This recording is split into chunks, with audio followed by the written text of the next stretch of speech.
Dear students, welcome back to our YouTube channel another new video. So আজিৰ এই ভিডিঅ'ৰ জৰিয়তে তোমালোকক ডিসকাস কৰিবলৈ গৈ আছো প্ৰি ফাইনাল এক্সামিনেশনৰ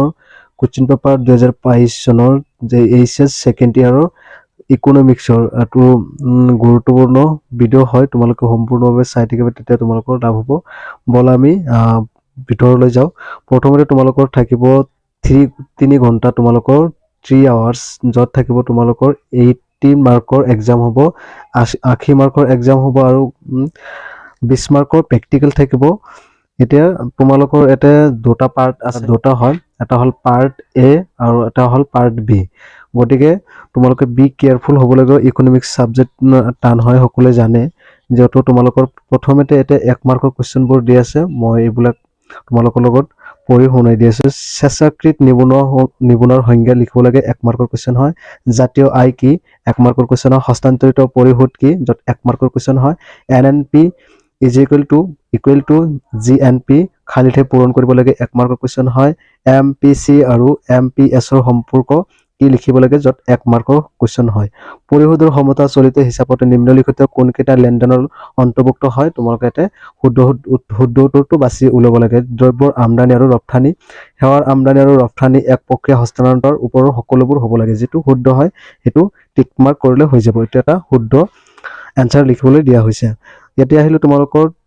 2 মাৰ্কৰ কোশ্চেনলৈ যত অৰ্থনৈতিক সমস্যাৰ উদ্ভৱ হোৱা দুটা কাৰণ উল্লেখ কৰিব দিছে যত 2 মাৰ্কস থাকিব মধ্যৱৰ্তী দ্ৰব্য আৰু মূলধনীয় দ্ৰব্যৰ এটা সাদৃশ্য আৰু এটা পাৰ্থক্য লিখিব লাগে যত থাকিব 1+1 = 2 মাৰ্কস থাকিব অথবা জাতীয় আয় গণনাৰ প্ৰসংগিত দত্ত গণনাৰ সমস্যা বুলিলে কি বুজায় তোমালোকে লিখিব লাগিব 2 মাৰ্ক থাকিব তাৰ পিছত আছে মুদ্ৰা দুটা লিখিব লাগিব মুদ্ৰা দুটা মুখ্য কাৰ্য উল্লেখ কৰিব লাগে প্ৰত্যাশিত বিনিয়োগ আৰু হাইহান্ত প্ৰাকৃতিক বিনিয়োগৰ পাৰ্থক্য লিখিব লাগিব 2 মাৰ্কস অথবা অভিপ্ৰেত বিনিয়োগ আৰু স্বতন্ত্ৰ বিনিয়োগৰ মাজৰ পাৰ্থক্য দেখাব লাগে যত 2 মাৰ্কস থাকিব সৰকাৰি বাজেটৰ অপৰিকল্পিত ব্যয়ৰ দুটা মুখ্য বিষয় উল্লেখ কৰা 2 মাৰ্কস থাকিব লেনদেনৰ সমতা বিওপি আৰু বিওপিৰ দুটা প্ৰদান হিচাপ উল্লেখ কৰিব লাগিব যত তোমালোকৰ 2 মাৰ্কস থাকিব এটা আহিলো তোমালোকক নেক্সট পেজলৈ যত দিয়া আছে বিনিয়োগ গুণক কি যদি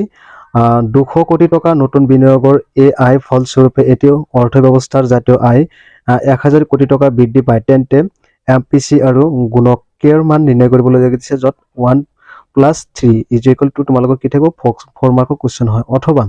সামগ্ৰিক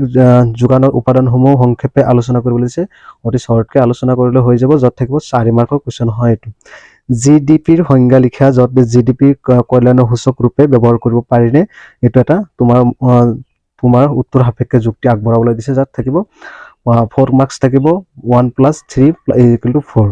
বাজেট গাঁতি কি বাজেট গাঁতিৰ তিনিটা প্ৰকাৰ লিখিব লাগে যত 4 মাৰ্কৰ কোশ্চেন হয় তাৰ পিছত দিয়া আছে কেন্দ্ৰীয় বেংকৰ মুখ্য কাৰ্য আলোচনা কৰিবলৈ দিছে 4 মাৰ্কৰ কোশ্চেন হয় তাৰ পিছত দিয়া আছে এখন দুটা খণ্ডযুক্ত অৰ্থনীতিৰ আয়ৰ চক্ৰীয় প্ৰবাহৰ বিৱৰণ দিব লাগে যত থাকিব 6 মাৰ্ক কোশ্চেন থাকিব তো তোমালোকৰ ইয়াতে দিয়া আছে অথবা বাণিজ্যিক বেংকৰ ঋণৰ সৃষ্টিৰ প্ৰক্ৰিয়াটো ব্যাখ্যা কৰিব দিছে যত 6 মাৰ্কৰ এটা হেলো তোমালোকৰ পাৰ্ট বি খণ্ড জাতীয় ক খণ্ডলৈ আহিলো খ খণ্ডলৈ আহিলো এটা তোমালোকৰ পাৰ্ট যে মই প্ৰথমতে কৈছিলো পাৰ্ট হল দুটা এন্ড চেপ্টাৰ দুটা হয় এটা পাৰ্ট এ আৰু পাৰ্ট বি এতিয়া প্ৰাক স্বাধীনতাৰ সময়ছোৱাতে ভাৰতীয় অৰ্থনীতি এটা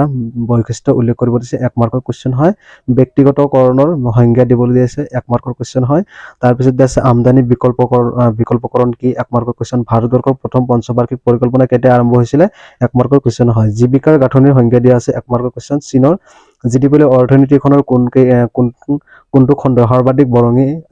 কৰিছিল আগবঢ়াইছিল 1 মাৰ্কৰ কোশ্চেন হয় হেউজ বিপ্লৱৰ যিকোনো দুটা বৈশিষ্ট্য উল্লেখ কৰিব লাগে বা সুবিধা উল্লেখ কৰিব লাগে এতে